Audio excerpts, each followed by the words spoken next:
تو پھر کیا کریں؟ دعائیں کریں، عبادتیں کریں؟ رمضان کا مہینہ ہے، اس میں دعائیں اور عبادتیں بہت ضروری ہیں، لیکن ہمارا مسلمانوں کے ساتھ ایک پرابلم ہوا ہے. ہمارے ہاں یہ عمل جو ہے وہ بہت اتنا ہی ضروری ہے.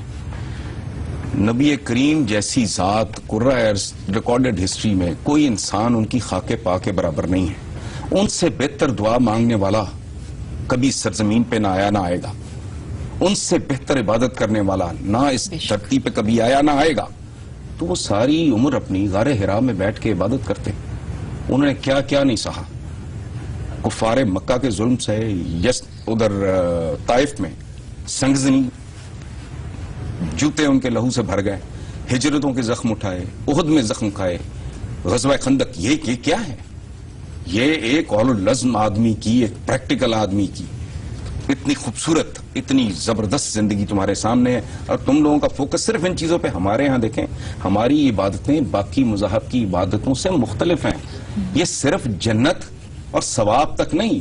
نماز میں پلیز لیٹ می کمپلیٹ. اگر آپ نمازی ہیں اور پابندی اوقات کی آپ کو پرواہ نہیں، نظم و ضبط، صرف سوینی سیدھی کرنی، ہر معاملہ زندگی کا سیدھا، پاکیزگی آپ کی آنکھ میں نہیں، آپ کی نیت میں نہیں، آپ کے عمل میں نہیں، حلیمی اور نرمی نہیں ہے، کمٹمنٹ نہیں ہے، توجہ اور انہماک نہیں آپ کے اندر پیدا ہوا، خوف خدا نہیں آیا جس کے بعد دل میں کسی اور خوف کی گنجائش ہی نہیں رہ جاتی، مساوات نہیں پیدا ہوئی، بھائی چارہ نہیں آیا، مل کے آپ برین سٹارم نہیں کر رہے، تو آپ کیا کر رہے ہو؟ آپ کا سارا فوکس جو ہے صرف جنت پہ اور ثواب پہ. نماز بہت بڑی ایک بہت بڑا پیکج ہے بھائی. اسی طرح ہماری باقی عبادات. اچھا حسن صاحب، ہم بریک پہ جائیں گے، واپس آئیں گے. بہت سارے لوگ یہ بھی دلائل دیتے ہیں کہ دنیا تو دل لگانے کی جگہ ہی نہیں. اس کے بارے میں آپ کا ہم ویو لیں گے اس بریک کے بعد. ہمارے ساتھ رہیں. ویلکم بیک ٹو میرے مطابق. اور بریک پر جانے سے پہلے حسن صاحب، جیسے آپ نے کہا کہ ہماری عبادات کا فوکس سارا جنت اور ثواب تک انہوں نے کنفائن کر رکھ دیا. دنیا امپورٹنٹ نہیں، کیوں کہتے ہیں دنیا میں دل لگانا نہیں چاہیے. نہیں دیکھیں، یہ اس پروپیگنڈے نے بھی مسلمانوں کو برباد کرنے میں بڑا اہم رول پلے کیا ہے. یہ میرا خیال ہے یہ ہے صہیونی پروپیگنڈا. دیکھیں بات سنیں، حکم یہ ہے کہ بے شک تم غالب آؤ گے اگر تم مومن ہو.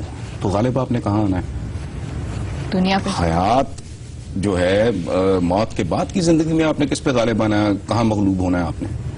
یہ دنیا کی بات ہو رہی ہے بھائی. اتنے فخر کے ساتھ اگر آپ کہتے ہو کہ خلفائے راشدین اوائل میں ہی شام، عراق، ایران، دمشق، مصر سارا فتح ہو گیا. مسلمان پہ بہت بڑی ذمہ داری ہے. اللہ پاک کا ورلڈ آرڈر جو ہے اس کو نافذ، یہ میں دہشت گردی کی بات نہیں کرتا کہ بندوقیں اٹھا کے، نہیں، اپنے عمل سے، اپنے کردار سے، اپنی طاقت سے، اپنی ذہانت سے، اپنی محنت سے آپ اس کو پروو کرو. یہ دنیا جو ہے یہ کسی کام کی نہیں ہے. نا نا نا نا نا، یہ بہت غلط تصور ہے. یہ جو پوری دنیا انہوں نے، وہ جو اقبال اتنے فخر سے کہتا ہے کہ دشت و دشت نے دریا بھی نہ چھوڑے ہم نے، تو کیا ہمارے وہ بزرگ کو غلط کام کر رہے تھے؟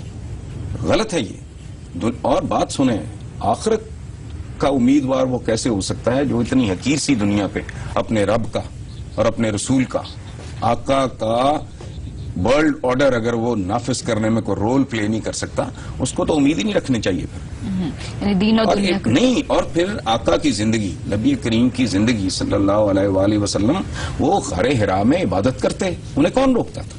انہوں نے اتنے دکھ، اتنی صعوبتیں، اتنی مشکلیں کیوں برداشت کی؟